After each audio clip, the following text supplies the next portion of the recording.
Hoje é 26 de novembro de 2020. Nós estamos começando esta conversa com quem tem histórias para contar às 17h56. Quando você vai ver ou ouvir, ninguém sabe, ninguém viu. Pode ser daqui a uma semana, pode ser daqui a um mês, a um ano, a uma década, quem sabe. Mas o importante é que, para mim, é que hoje eu converso com uma pessoa que eu tenho profunda admiração pela maneira como se coloca no mundo. Rogério Silveira, que eu me lembre, a gente se conheceu em algum momento do início do século XXI. Eu me lembro que, por indicação de Teresa Lodge, eu te procurei, você dava aula de biodança nos sindicatos bancários. Conversamos por telefone, você sempre muito solícito, disse, olha, aparece aqui e vem experimentar. Não, a ficha não caiu, como diziam os jovens. Aliás, os jovens não falam em ficha cair, porque ficha cair é coisa de velha, da época que a orelhão agora tinha... é download, né? Agora é outra coisa. Mas, de qualquer maneira, o tempo passou e eu realmente fui conhecer a biodança numa sala onde você facilitava as segundas-feiras, perto do então Carrefour. E de lá para cá tem havido um crescente aproximação, mas o que eu gostaria de começar a perguntar para você é o que daquele biodanceiro ainda existe nesses tempos de pandemia? Tem uma brincadeira que, às vezes, a gente faz com quem faz biodança, é que a gente, às vezes, para de fazer biodança, mas a biodança não para dentro da gente. A biodança faz a gente incorporar determinados valores ou fortalecer determinados valores que, na verdade, é um fortalecimento da identidade, né? E, a partir desse fortalecimento da identidade, a gente pode também, em qualquer lugar que a gente esteja, reconhecer também o valor da identidade com quem a gente está lidando. Reconhecer a singularidade de cada um, né? Então, essa também foi uma grande possibilidade para mim, nesse sentido de poder me aproximar cada vez mais também de você, que também é uma pessoa que eu admiro muito, nessa maneira de se colocar na vida, no mundo, com uma força que eu admiro muito, nesse sentido de uma força de renovação das perspectivas, né? Nós temos muitas coisas que precisamos melhorar. Então, esse é um caminho que a biodança também propõe, através do movimento, da música e da emoção, esse desafio de ser quem você é e poder permitir que isso que é você na sua singularidade possa se expressar. A nossa cultura não é uma cultura que favorece muito isso. Nossa cultura é uma cultura que tem muitas caixas, muitas classificações, muitas delimitações. Algumas coisas são bem-vindas e outras não. O universo da emoção mesmo é um universo que é muito restrito. Então, principalmente para nós, homens, do sexo masculino, essa força que a cultura tem de separar e de dizer, aqui é um território masculino, aqui é um território feminino. Você nasceu nesse território masculino, fica aí. Não passa a fronteira, não atravessa debaixo do arco-íris, não. Então, todas essas características, bom, e muito mais coisas, né? Na verdade, todos os preconceitos, né? Estão embutidos dentro as questões de cor, as questões de gênero, as questões de raça, as questões sociais, as diferenças culturais, todos são segmentos que nós temos dificuldade de lidar com o diferente, que mostram, né, a nossa dificuldade de lidar com o diferente, e uma necessidade quase absurda, né? Agora a gente vê bem nítido isso, uma necessidade quase absurda de tentar homogeneizar ou de voltar atrás. O azul é azul, o rosa é rosa, se você é masculino, azul, se você é rosa, a terra é plana, enfim, todos esses absurdos, né, que de algum modo é como uma tentativa, né, como está havendo uma expansão essas últimas décadas, esse início do novo século, como houve uma expansão muito grande de todos esses movimentos que eram muito oprimidos há uns anos atrás, há essa reação contrária muito forte no sentido de colocar de volta na caixa. Eu gosto muito de ouvir também o pensamento do Ney Matogrosso e vi uma entrevista dele que eu achei muito interessante, que ele falou, não adianta, a gente pode dar um passo atrás, estamos dando um passo atrás, mas não adianta, porque nós não vamos dar muitos passos atrás. As pessoas continuam nascendo e as pessoas vão continuar nascendo do jeito que elas são, e não tem mais como se guardar do jeito que era há 15, 20 anos atrás. Né? Então, mas é um processo, não é um processo fácil, né? Então, mesmo eu, com a biodança, que tem todo esse arcabouço no sentido de favorecer os potenciais humanos, que despertem, que possam se expressar. Eu levei muitos anos até começar o meu processo de me permitir e de permitir que as pessoas conhecessem esse lado homoafetivo meu, abrir espaço na minha própria vida para viver também essas experiências. De algum modo, eu sabia que em algum momento, isso eu sempre tive claro para mim, em algum momento eu teria que encarar esses impulsos, essas necessidades, esse potencial, que é um potencial, mas com todo esse conjunto em volta, que eu fui aprendendo desde muito cedo, que eu não sabia exatamente nem o que era, mas tem um evento, eu nem sei se eu já te falei, um evento muito pequeno, ainda na pré-escola, que seria talvez o jardim de infância. Eu sou o filho mais novo, de 7, e 3 meninas e 4 meninos, e eu sou o caçula. Depois de mim teve uma, mas ela faleceu com meses. E então minhas irmãs meio que eu era o brinquedo delas e pintaram minhas unhas, não lembro direito. A impressão que eu tinha é que era uma de cada cor, mas nem sei. E eu achei aquilo uma brincadeira muito legal, gostei.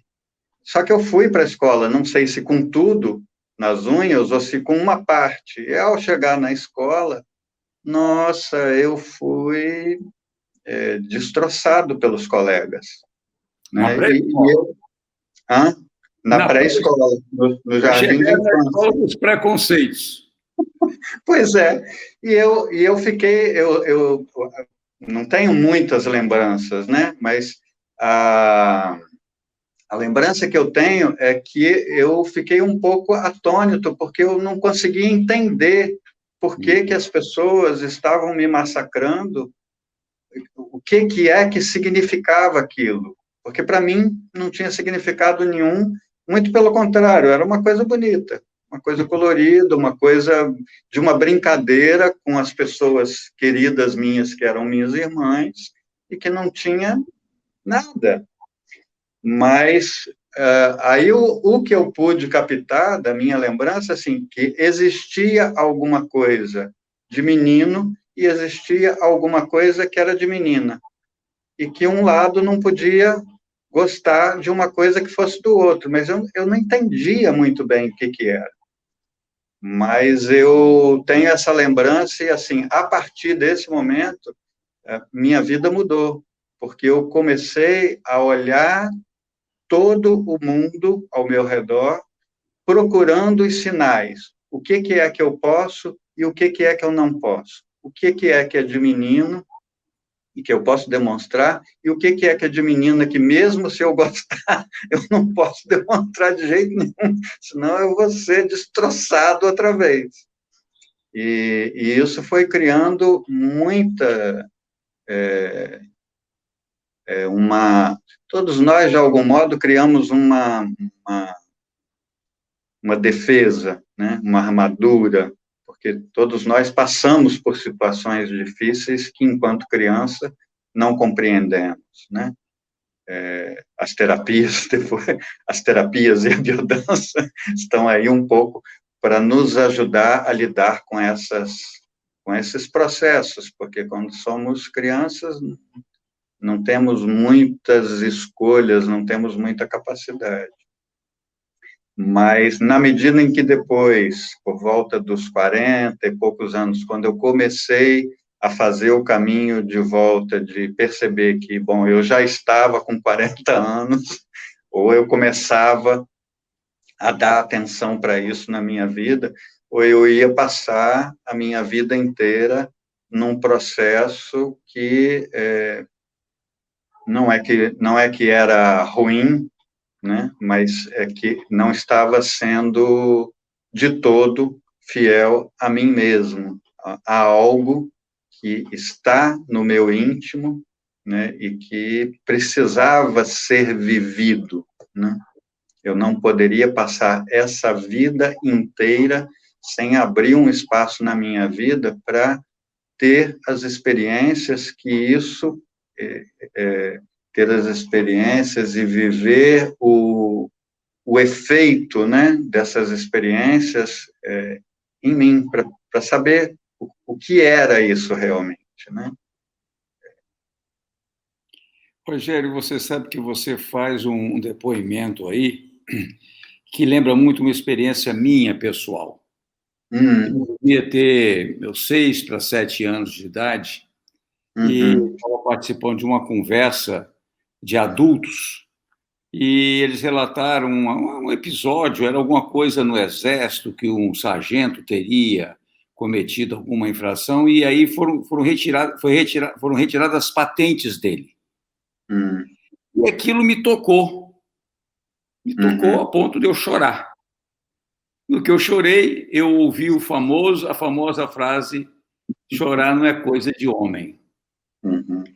E aí, quando você menciona o Ney Matogrosso, e ele diz que damos um passo atrás, mas não tem jeito, eu digo que a sociedade pode dar um passo atrás. Sim. Mas eu nunca mais vou deixar de chorar. Depois que eu reaprendi a importância do expressar o meu sentimento, eu nunca mais vou parar de chorar. Né? Pessoas como você que demonstram homoafetividade jamais voltarão para o armário. Sim. Imaginar que os negros vão voltar para a senzala, ou imaginar que as mulheres vão voltar para a cozinha, para aquele... Isso é de uma fantasia infantil, né? É uma fantasia infantil, que vai ser espancando mais a mulher, que vai ser cometendo as atrocidades. Aliás, deixa eu me permitir aqui prestar uma homenagem, porque ontem o dia de celebração do Dia Internacional contra a Violência contra a Mulher. As no mundo todo, no mundo todo. Então, essas forças reacionárias, retrógradas, que querem aquela sociedade machista, branca, né, racista, com todos esses defeitos que se pode dizer, porque são defeitos mesmos, é uma distorção social. Né? Então, eu acho que isso não tem. Você pode ter um recuo, a coisa fica mais difícil, mas individualmente é impossível imaginar que alguém vai se condicionar a algumas terapias que buscam fazer a pessoa abandonar a sua homoafetividade como se isso fosse uma opção mental, ou como se isso fosse uma opção religiosa. Mas eu fiz essa parte simplesmente porque eu gosto da citação você citou bem o Ney Matogrosso, mas eu acho que a gente tem que ter essa perspectiva, quer dizer, socialmente recua, mas individualmente, e o número de indivíduos cada vez maior nesse sentido de como eram muitas pessoas guardadas, a gente não tinha dimensão. Agora as pessoas não se guardam mais. Eu tenho uma amiga que adotou um pequenininho, ele era um bebê, e hoje ele se expressa livremente dentro desse canal. Ela até me chamou uma época para conversar com ele, que ela falou, pelo amor de Deus, porque ela é sozinha, né? Então ela falou, Rogério, vem conversar com ele, porque eu estou passando muito aperto. Ele está com 19 anos agora, quer viver na rua, nas badalações, eu fico muito preocupada. Então fomos almoçar os três juntos, e ele falando com a maior abertura. Eu falei que ele não tinha conversado comigo, então eu perguntei, você prefere meninos ou meninas? Meninos. Na boa. E eu falei, você já transou?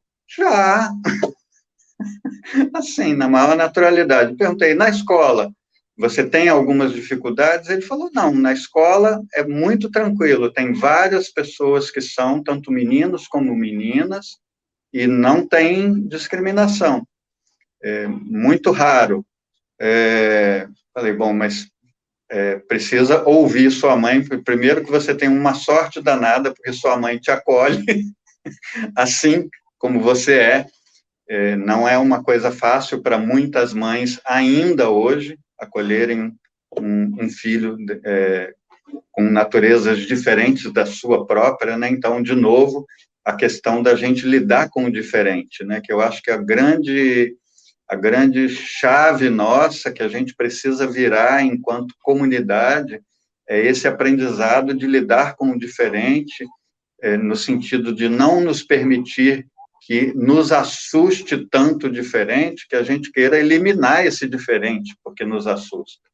Não, o diferente pode nos despertar uma curiosidade de querer saber, querer se aproximar desse ser diferente para saber, então, como é que é? Me conta, eu vou te contar um pouco como que é para mim, você me conta um pouco o que é para você. Então, acho que todas essas coisas nós estamos tendo a oportunidade de refazer um novo masculino que pode se expressar, que não tenha essa rigidez a ponto de dizer que um homem não pode chorar. Que coisa mais castradora, na verdade, né? E que coisa também tão difícil para o lado das mulheres, porque até no meio homoafetivo, quando uma pessoa assumidamente fala de uma posição mais feminina, essa pessoa ainda é discriminada dentro do universo homoafetivo como menor. Como assim? Né? É tão arraigada essa história de que o feminino tem um valor menor, que até nesse meio, essa balança está presente. Eu falo, como assim, gente? Pelo amor de Deus, vamos avançar, né? A gente vai fazer eu quero voltar a esse assunto, a gente vai fazer um breve intervalo e já já a gente volta. Tá bom.